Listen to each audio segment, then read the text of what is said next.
Welcome back to NonprofitIsBusiness. Today we're going to talk about grant writing, but before we do, please make sure that you look at the bottom right of this screen and subscribe right now, and make sure after you've watched you share it with as many people as possible, because you're not going to want to miss any of this and you're going to want to share all of it. So glad to have you back on this channel with me. As I shared, we're going to talk about grant writing. Now, most of the time when people talk to me or ask me about grant writing, it's related to how to write a grant, how to find a grant, where are the best resources for grant writing, how do you learn how to grant write? And those are all valid questions and important questions for sure. But I want to take you deeper into the mysteries, if you will, of grant writing. More importantly, the opportunities that exist around getting grants that are not what's seen. It's the unseen, the untold secrets of getting a grant. So let's dive right on in. First, if you believe that writing a grant or having the ability to write grants really well, having that skill set, because it is a skill set, there is a formula, and I'll talk later on another video about what that formula looks like or the general formatting and principles. If you think that that is all that's needed to get a grant, you're sadly mistaken. If you are putting money behind grant writers, consultants, and you do not know what I'm about to share with you right now, then you are wasting your money. One of the most untold, unknown secrets to getting grants is knowing the funder. It's getting a relationship, having the conversation with funders to understand what they are really looking for. Now, you may say to me, Dr. Cushenberry, I have gone to grant sites and I see their criteria. I see all of the expectations that they have. I'm in, let's say, education, and I see that they fund education. Let me just write my grant and submit it. I don't know what the problem is. Well, the problem is you don't know what aspect or what part of education they're interested in funding. You don't even know the organizations that they prefer to fund. You often don't know what their newest strategic plan is relative to education. That means that, well, the website might be very well out of date, and you don't know it because you don't have a relationship with the funder. So in order for you to really be able to be successful, one of the first things you have to do is have an opportunity to speak with the program officer or someone who can give you real insight into what they're looking for right now and what they care about right now. And you have the opportunity to begin the relationship development process. So how do you do that? One way is to look at their board of directors list. Look at their board of directors, see if anyone on your board of directors has a relationship, or if you have a relationship that they can call on the back end and say, hey, can we get a conversation? I will tell you, that first conversation should not be an ask. You don't go in there ready to ask for anything. You go in there ready to learn, ready to listen, and ready to share. But only share the basics. You don't want to spend your whole time sounding like you're pitching. This is all about relationship development and then spending time building. You'd be amazed at how much time you spend on relationship development and how in the long term it's beneficial to receiving grants. I have seen time and time again grants that are written in a mediocre way, but they receive the dollars because the relationship is there, and the person who's making the decisions or the person who is advocating for them knows the intent, understands it, and trusts and believes in the person and the organization. So make sure that you first develop a relationship with whoever is the funder. The second thing you need to understand is to understand what the expectations are for that grant. You can write a grant all day long and maybe even get it funded. But if you don't understand the back end of that grant, then you have again wasted your time. For example, if you apply for a federal or state grant, those grants time and time again tend to be reimbursement. That means you have to spend the money first and then submit for the reimbursement. Are you with me? Okay, let's go a little bit deeper. Let's say that the total budget for your organization is $2 million, but you apply for a grant, or you want to apply for a grant that's for $3 million. Do you see how the math isn't mathing just yet?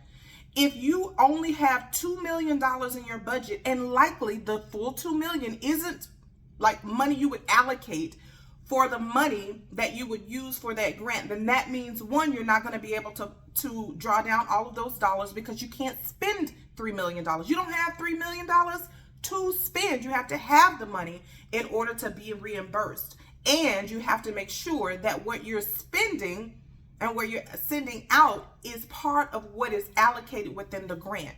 So make sure that as you are assessing grants, you're really thinking about what it is, what's your financial position as an organization, and what makes sense for you. These are the back end things you have to know.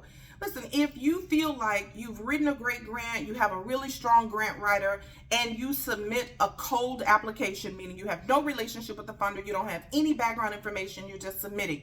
Am I saying that you won't get funded? No, I've had cold applications be funded before. But it's usually what I find out later is not only that the grant was really well written, but also the reviewers on the back end knew about the organization. So there was some kind of connection, some kind of relationship there. Sending a cold application for a grant is almost like when you pick up the phone and that person says something about your car insurance. You don't stay on the phone because you get that all the time. You know that it's not, even if it is really something of substance, something that could benefit you, you've heard it so many times and you don't know who's on the other end that you immediately hang up. That is the experience for funders when they get cold applications with no connection. They get a ton of them. There has to be some kind of connection somewhere. Again, I'm not telling you not to submit cold applications. I'm just telling you the likelihood of cold applications being funded, slim, very slim. Not impossible, but very slim. I want you to really think about when you are looking to have a grant written, really think about the next thing, and that is, who are you partnering with? Now, if you're an organization and you don't have a grant writer on staff, you don't grant write, and you decide to partner with a grant writing consultant, so a grant writer. I have been asked so many times in my career, can you help me write a grant? Can I hire you to write a grant? Now listen, I write some fire grants. I've got millions of dollars. That's not a plug. I don't want to write grants. I will consult around a grant, but I won't write the grant. And here's why. Because most of the time, the people on the end of asking don't understand that grant writers shouldn't be offered a percentage of the grant. If you have offered a grant writer a percentage of the grant, if funded, then one, you don't know what you're doing. And then two, that consultant, if they've accepted, don't know what they're doing. And they have no clue. There's rarely a time when a grant is funded, because many of them are programmatic. It's for the program that they have money allocated for you to give some of that money to a grant writer. If you don't already have the money to be able to give that grant writer as part of that agreement, you can't hire a grant writer. You're not going to hire a good one. So make sure that you're being very, very thoughtful about that. Be very thoughtful about how you're hiring and what you're thinking about.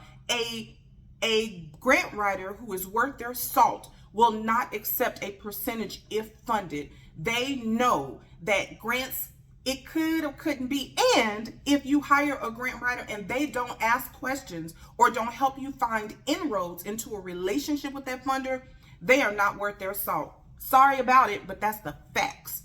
You have to have a grant writer who understands the back end process and how to help set you up, help you identify where there are connections so that you can have the greatest opportunity to have that grant funded.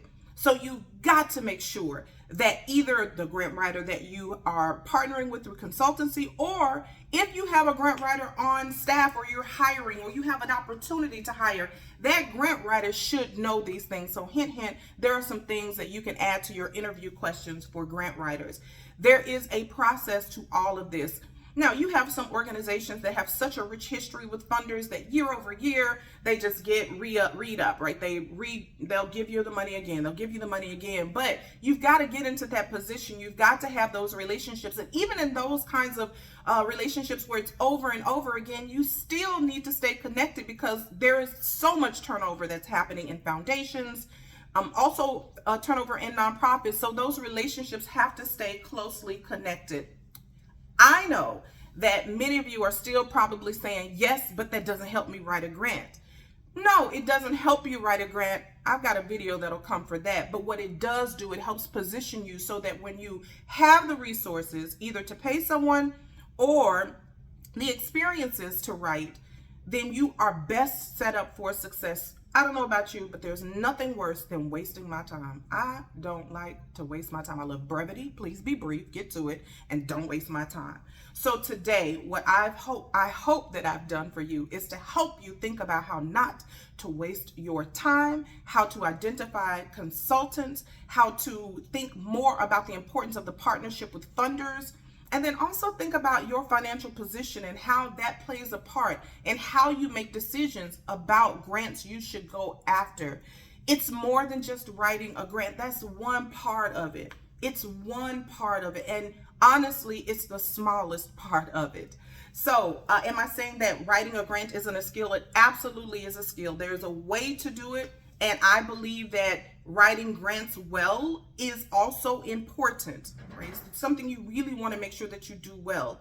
You want to be able to write the grant well, but again, it's a small portion of it.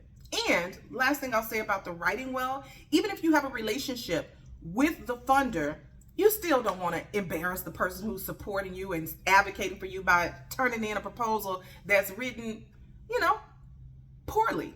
So you want to also make sure you're showing up well as a way to also show gratitude to the person who's supporting your proposal. So you want excellence across the board. I always say I don't care about perfection, but I do care about excellence.